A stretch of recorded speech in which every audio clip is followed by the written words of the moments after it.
सोना, कीमतें आसमान छू रही हैं। आखिर ऐसा क्या हो रहा है कि इसके दाम सारे रिकॉर्ड तोड़ रहे हैं? अगर ये सवाल आपके भी मन में है, तो चलिए आज इस चमक के पीछे की पूरी कहानी को परत दर परत समझते हैं। जरा इस नंबर को देखिए, 60%। सिर्फ एक साल के अंदर सोने की कीमतों में 60% से भी ज्यादा का उछाल आया है। ये कोई छोटी मोटी बढ़त नहीं है, इसने दुनिया भर के बड़े से बड़े इन्वेस्टर्स का भी दिमाग चकरा दिया है। अब देखिए, ये कहानी कोई रातों रात नहीं बनी है।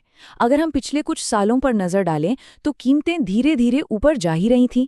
लेकिन 2025 में जो हुआ, वो तो एक अलग ही लेवल का उछाल था। इससे अंदाजा लगता है कि हाल की ये तेजी कितनी जबरदस्त रही है। तो सवाल ये उठता है कि आखिर ऐसा हो क्यों रहा है?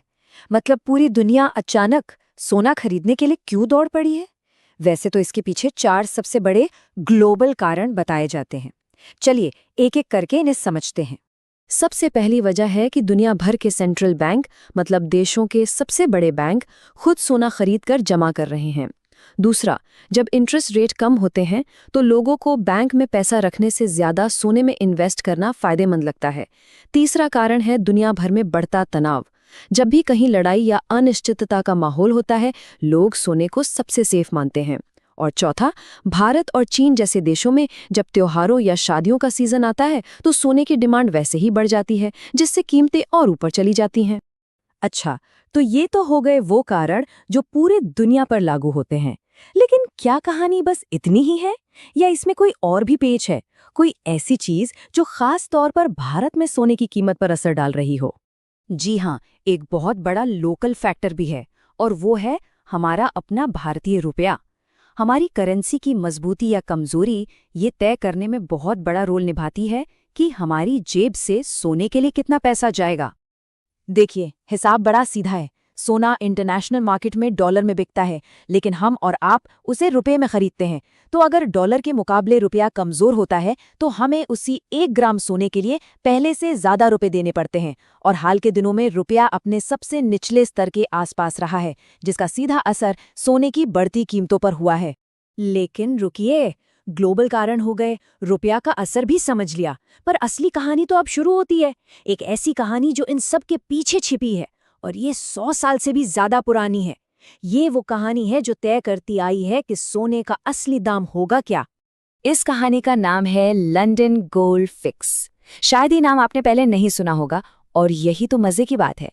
ये वो सीक्रेट तरीका था जिससे दशकों तक, जी हाँ दशकों तक, पर्दे के पीछे से पूरी दुनिया के लिए सोने का दाम तय होता था। जरा सोचकर देखिए, लगभग 100 साल, एक पूरी सदी तक सोने का भाव कोई खुला मार्केट तय नहीं कर रहा था, बल्कि कुछ गिने चुने बैंक थे जो हर रोज बंद दरवाजों के पीछे बैठकर ये फैसला करते थे कि आज पूरी दुनिया किस दाम पर सोना खरीदेगी और बेचेगी। अब जाहिर है, जब कोई चीज इतने पर्दे के पीछे होगी, तो सवाल तो उठेंगे ही, और उठे भी। धीरे धीरे कीमतों में हेरफेर करने के, मतलब मैनिपुलेशन के गंभीर आरोप लगने लगे, जैसा कि इस रिसर्च में भी कहा गया है। और इसी दबाव के चलते आखिरकार 2015 में इस पुराने सिस्टम को बंद करना पड़ा। तो 2015 में इस पुराने सिस्टम को हटा दिया गया और एक नया, एकदम ट्रांसपेरेंट इलेक्ट्रॉनिक सिस्टम लाया गया। सबको लगा कि चलो अब सब कुछ साफ सुथरा होगा, बाजार स्थिर हो जाएगा। लेकिन जो हुआ, वो किसी ने सोचा भी नहीं था। देखिए, उस वक्त 2 बातें कही जा रही थी।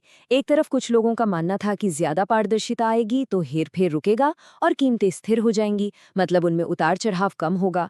वहीं दूसरी तरफ कुछ लोगों का कहना था कि नहीं, ये पुराना सिस्टम हटने से बाजार में और ज्यादा हलचल मचेगी, कीमतें और ऊपर नीचे होंगी। कौन सही निकला होगा? और यहीं पर कहानी ने असली ट्विस्ट लिया। रिसर्च से पता चला कि नया ट्रांसपेरेंट सिस्टम आने के बाद सोने की कीमतों में उतार चढ़ाव कम होने की जगह और ज्यादा बढ़ गया। मतलब सब हैरान रह गए। ऐसा लगा मानो वो पुराना सिस्टम अपनी सारी कमियों के बावजूद कीमतों को एक तरह से कंट्रोल में रखता था। तो ये सब हमें एक बहुत ही दिलचस्प सवाल के सामने लाकर खड़ा कर देता है। क्या ज्यादा पारदर्शिता, मतलब ट्रांसपेरेंसी, हमेशा बेहतर ही होती है? सोने का मामला तो कुछ और ही कहानी बता रहा है कि कभी-कभी चीजों को खोलने से वो और ज्यादा अप्रत्याशित हो जाती हैं। सोचने वाली बात है ना।